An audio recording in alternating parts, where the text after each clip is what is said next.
تو کبھی ایسا ہو جاتا تو میں کیوں جا رہے ہو؟ اس کیوں کے اندر جو درد ہوتا ہے، کدھر جا رہے ہو اس میں جو درد ہوتا ہے، کیا کر رہے ہو اس میں جو درد ہوتا ہے، وہ ایک ماں کا ہے، ایک باپ کا ہے۔ اس کو اللہ سے جوڑو اور اللہ کی شفقت محبت کو لامحدود کرو، پھر اس لفظ کو سمجھنے کی کوشش کرو، یا ایھا الانسان، او میرا بندہ، ما غرک بربک الکریم، تو نے اپنے رب کو کیوں چھوڑ دیا؟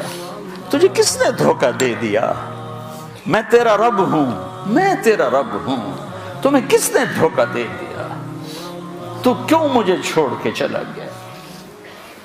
الذی خلقک، میں نے تمہیں بنایا، فسواک فعدلک، تو روپ تو دیکھ شیشے میں کھڑے ہو کر میں نے تمہیں کیسے بنایا ہے۔ میں تیرے اوپر ظلم کر سکتا